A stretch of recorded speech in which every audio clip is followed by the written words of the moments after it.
यानं तुम्हाला ओळखलं.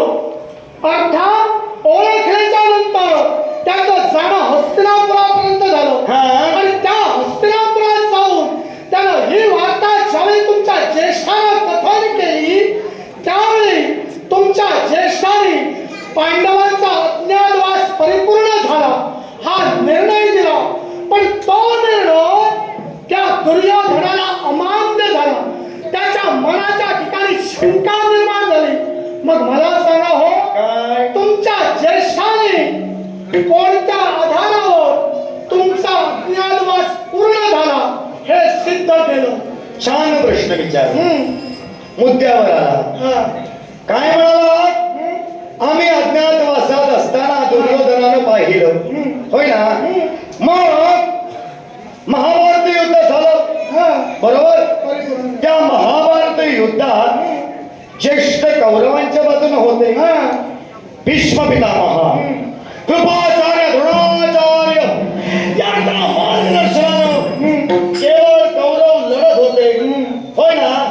ते चक्रव्यूह रचण्यात आलं ते द्रोणाचार्यांच्या अनुज्ञेनं भीष्माचार्यांना रचित केले, बरोबर?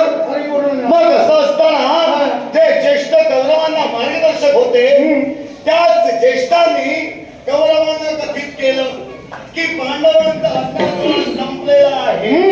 आता ज्येष्ठांच्या आज्ञेची अवज्ञा न करता आम्ही आमचा कार्यभाग पूर्ण केला. काय चुकलं? कोणत्या कालगणनेनुसार तुमच्या ज्येष्ठांनी तुमचा अज्ञातवास परिपूर्ण झाला हे या विश्वाला पटवून दिले ते मला सांग.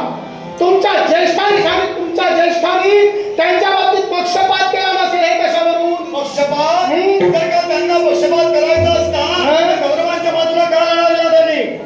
लढा दिला हा नंतरचा प्रश्न, पण त्या अगोदर तुमच्या बाबतीत त्याने निर्णय दिलेला होता. तोच निर्णय की तुमचा अज्ञातवास परिपूर्ण झाला.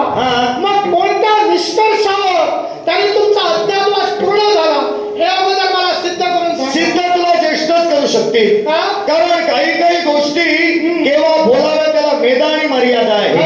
अर्थात ही गोष्ट मला माहित आहे पण इथं मी बोलू शकत नाही. पण प्रत्येक गोष्टीला मेधा आणि मर्यादा आहे, कळलं का? आणि तशी वेळ आली तर नक्कीच या गोष्टीची कल्पना तुम्हाला देईल. जे तुम्हाला सांगतोय ते मला मान्य नाही. तुझ्या ज्येष्ठाने विचार केला म्हणून तुमचा अज्ञातवास पूर्ण झाला हे मी तर आता ग्राह्य धरणारच नाही. आणि ही गोष्ट ज्येष्ठांना कधीच करायला हवी होती. आता आम्ही हायवे देते करतो, त्या हायवे देतेला कालमर्यादा आहे. मी तुम्हाला म्हणाले या तुमच्या प्रश्नाचं उत्तर इथंच भेटणार आहे. या तुमच्या प्रश्नाचं उत्तर इथंच भेटणार आहे.